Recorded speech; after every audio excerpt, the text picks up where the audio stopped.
Breaking news this Sunday afternoon, or perhaps even morning if you're in the United States. WWE has come to terms on the release of WWE superstar Emma. They wished her all the best of her future endeavours. This has been broken right now.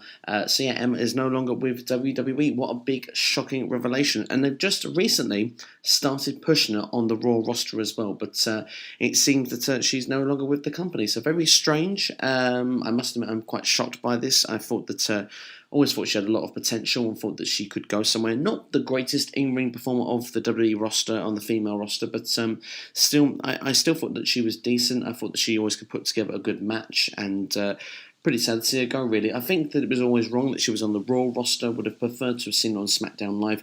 Do think she would have been given a better opportunity over there with the ladies competing on that side of the roster. You only have to look at the likes of Naomi, who's blossomed being on SmackDown Live, Natalya as well. I think Emma would have been perhaps benefited if she'd have been there also. I always had this picture as well that maybe, being Australian, that maybe at some point she would have teamed up with Peyton Royce and Billie Kay when they were brought to the main roster. They could have been like a faction for the female roster, like a Team Iconic or something. I thought that would have worked really well, but maybe that will never happen now. I guess the Team Iconic will just remain that twosome when they come to the main roster. But I'm very disappointed about this news.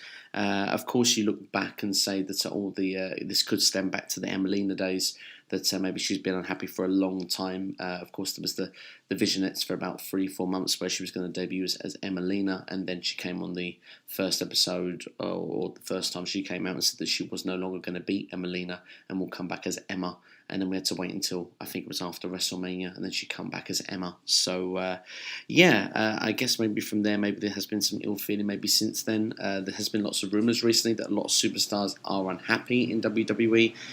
So maybe she's just the next one on the list to be leaving. Of course, Neville has already walked.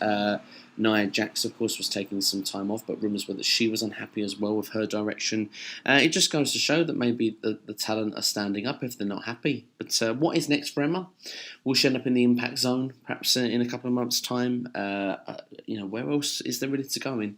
ROH do Women of Honor, but it's not really the biggest standout for women's wrestling at the moment. Perhaps maybe that might become a thing if a few more women are released from WWE, and maybe if a few more standard names aren't signed by WWE, maybe it could become a thing. We'll have to wait and see. But I'm a bit taken aback, surprised by this news. I thank Daniel Brown for sending me this news as well, to bring this report to you here. As I say, it is breaking news as of today. Emma released from WWE. Let me know your feelings in the comments below. Would love to know your thoughts about it, and maybe what you thought Emma could have done, whether you'll miss her, whether you won't miss her, whether you think it's strange she's been booked quite strongly to basically be fed to Asuka, to have actually almost an equal match of Asuka as well, which has brought a lot of controversy on Asuka's debut, to then be released less than a week later. Let me know your thoughts in the comments below right now. Subscribe to the channel, SCW, the wrestling channel, here on YouTube.com. Emma no longer with WWE.